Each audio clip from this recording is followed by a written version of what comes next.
Parehas din po kami mahirap doon. Kasi dati po, naranasan po namin talaga yung sobrang hirap.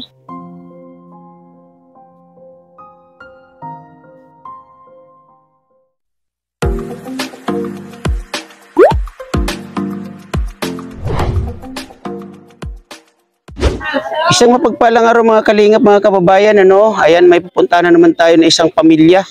At ang balita, ito ay nakatira sa gilid ng bangin. Mga kalingap, mga kababayan, kasalukuyan, kasama pa rin natin si Willie Vlogs. Kaya tara, samahan nyo kami at alamin natin ang kwento sa likod nila. Let's go. Ayan, Kuya Willie, saan ba yung area nila? Doon ba sa baba? Sa baba pa? Ayan, tara, samahan mo kami. O, magsama tayo. Yeah. Ayun, kasama. Oo. Daming manok dito ah.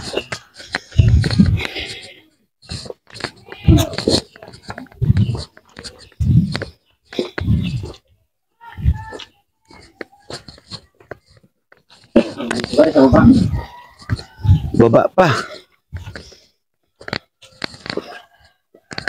Oh, may bahay din dito ah. Sa likod tayo. Saan banda daw? Dito.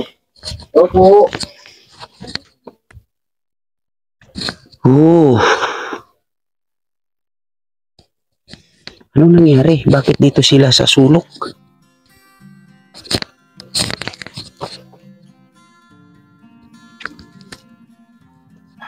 Hello ate.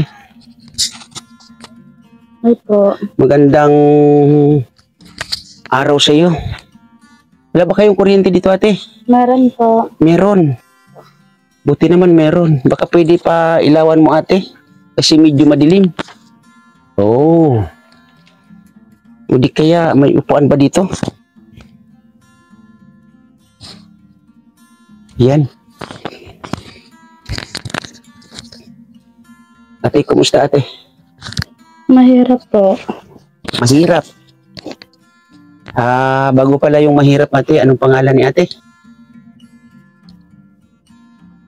Si ate umiiyak na.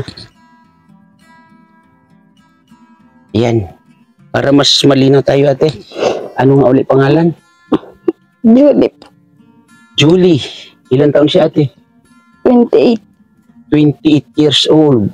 May asawa? Opo. Anong pangalan ni kuya? John Michael po. John Michael. Anong trabaho ate? Extra lang po siya. Extra ng Kargador. kargador. Magkano yung sinasahod niya? Pag minsan po, 300 lang. Ano yun? Extra. Di ba? Opo. So, hindi araw-araw. Man po. Oo. Mga kalingap, mga kababayan, sila ay nasa sulok. Ayan ang paligid nila. Bangin pa tayo sa baba. Bangin, oo nga. Oo. Yun. Oh.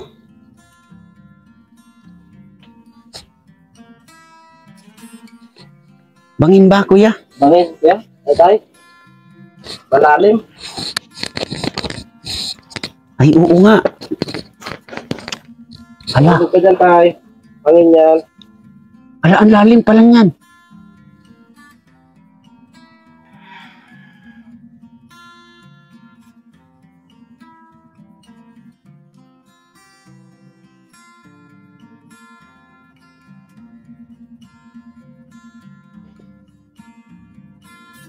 Oh. Ano na lang kung ay nakakatakot dito. Ate. Balikan natin si ate. Oh, baka kala ko nahulog ka na dyan. Yun nga ate. Hi, bibi. Ano pangalan ni ate? Ano pangalan niya? Jamay kami. Ilang taon si ate? 6. Yan. Ate, baka pwede makaupo ka dito banda ate? Para medyo maliwanag. Yan. Ayan. Ano nga ulit pangalan ni ate? Julie. Julie, 28 years old. Yan nga, no? Dun sa bungad pa lang, naikwento mo yung kahirapan. Bakit anong kahirapan na dinaranas nyo dito, ate? Pag minsan, kasi wala po kaming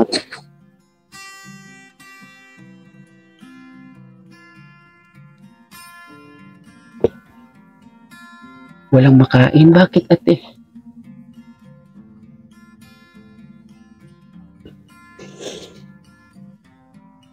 Oh, mga kalingap, mga kababayan. Diba, nagtatrabaho naman kamo si mister. Hindi ba sapat yung kanyang sinasahod?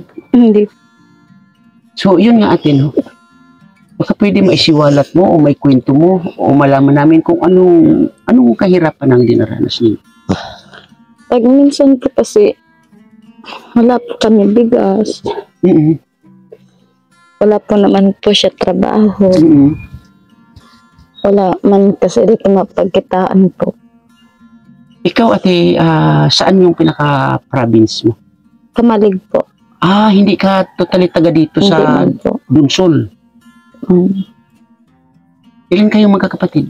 Siyam po. Oo. Sa Kamalig sila lahat. Opo. So, alam naman ng family mo na nandito ka ngayon. Opo, pag minsan po, dinadalan po naman ako ng mama ko ng bigas. Ngayon po kasi pobre din po sila doon. Wala pa ako maingi po sa kanila ngayon. Oo. Naku, inaantok si Bibi. Hoy, Bibi. Ano pangalan ni Bibi? Rafael po. Rafael. Palangiti siya. Nag-aaral ka na, ate? Anong grade? 8. Grade 1. So, yun nga, nag-aaral na itong mga anak ninyo. Diba? Sa palagay mo, ano yung mararating nila sa kanyang pag-aaral?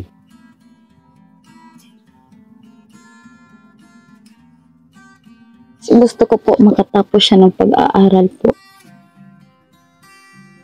Mga kalingap, mga kababayan. Paano mo ito natatagpuan po yung... May lumapit din sa akin pa. Yung taga dito sa Gugo na scout natin dati. Ibig sabihin, nagsasanga-sanga na sila dito.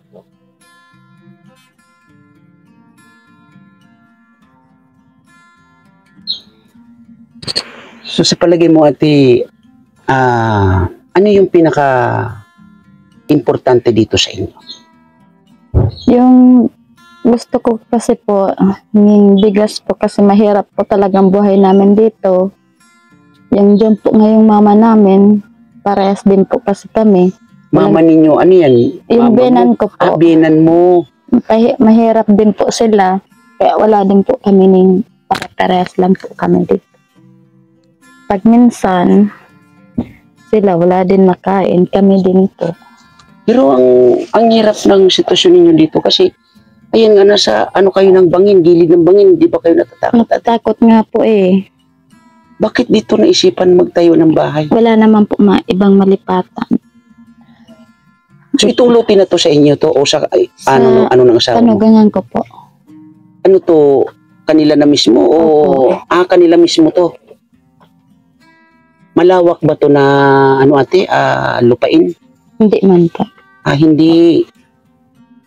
So ilan na nakatira dito ng mga pamilya or bahay?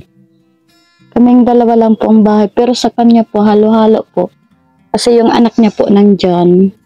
Ang nakatira sa kanila? Opo. Halo-halo. Oh. So dito, buti kayo lang ang nakatira dito? Opo. Kami lang po. Yun nga, nakwento mo na ganun, hirap ang pamumuhay. Ano pa ba yung mga dinadanas ninyo dito? Sa ngayon po, sobrang hirap po na wala kasi po kaming pera. Ganun po. Tapos, wala naman silang mga trabaho. Yung asawa ko nga po, extra lang.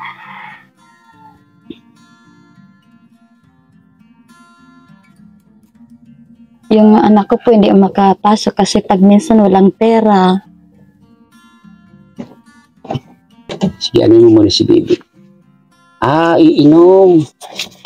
Iinom siguro, iinom.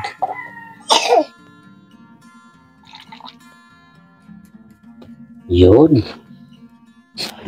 Ang pagpasok ni baby, naantala din minsan. Opo, pag minsan po kasi wala pong pera, hindi po siya makapasok.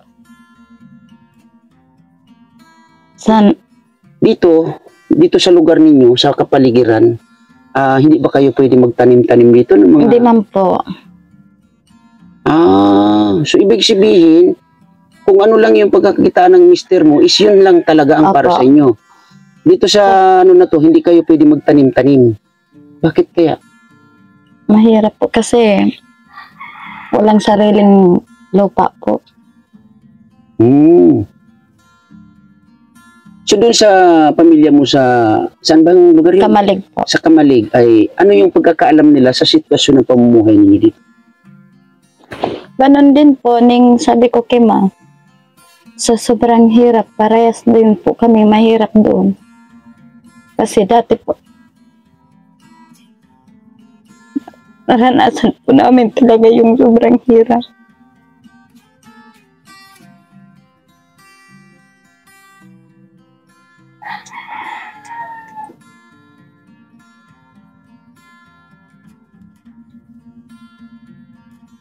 Ibig sabihin, magmula pagkabata, danas mo yung hirap. Opo. Gusto ko sana pong hindi na po maranasan ng mga anak ko yun.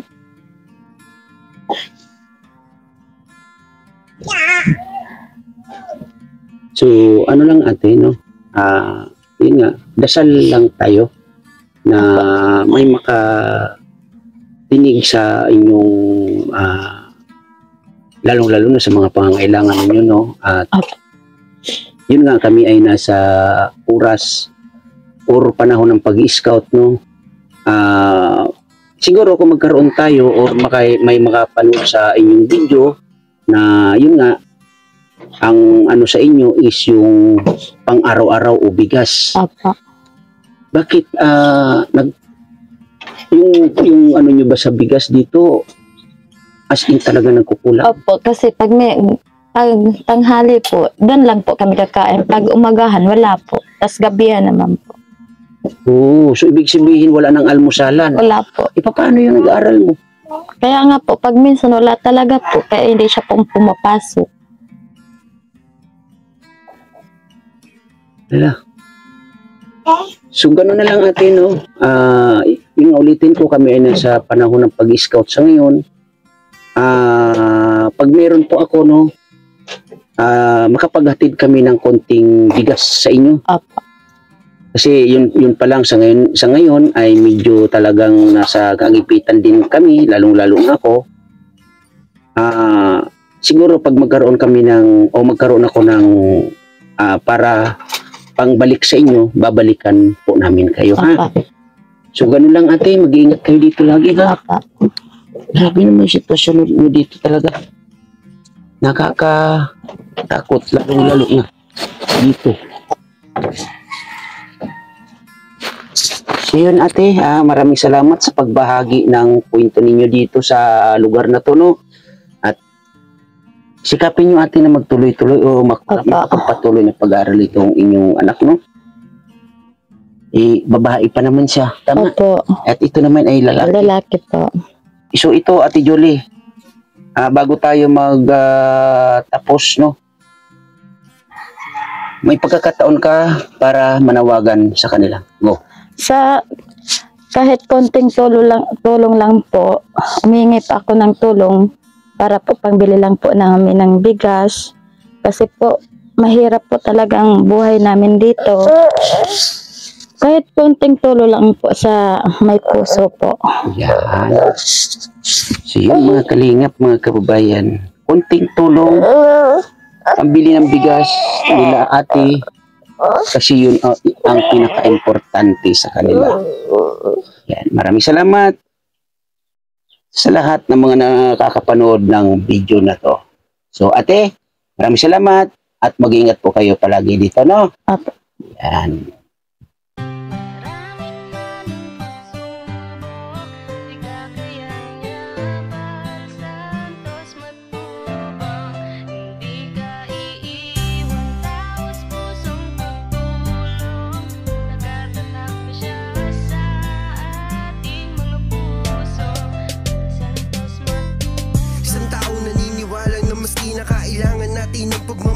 Tunay na walang katulad, nag-iisang Kuya Bal. Marami pa natutulungan at habang tumatagal, lumalawak ang paglingap, biyayan dala-dala at hindi na mawawala. Ikaw lang ang nag-iisa, Kuya Bal. Walang katumbas ang dinulot mong saya sa mga taong tinulungan mong hindi naging iba. Itinuring silang kapamilya kahit di mo kadugo, ginabayan, inalalayan mo sila ng totoo. Tunay na walang katulad, kaya ka pinagpapala. Sana ingatan mo pati ang kalusugan mo. Ikaw ang liwanag sa dilim at sa kanila naniwala. Kuya Bal na walang sawang tumutulong na may pag-usa. Di namin malilimutan mga mabuti mong gawa. Nakasubaybay kami lagi na handang tulungan ka. Maraming manang pagsubok, di kakayanin niya bang santos matubang. Hindi ka iiwan, taos pusong pagtulong. Nagkatatak na siya sa ating mga puso. Del Santos Matubang. Napakasaya sa damdamin na merong kagaya niyang may busilak na puso. Del Santos Matubang, di malilimutan ng mga taong kanyang tinulungan. Patuloy pa rin sa kanyang adikain na nasimula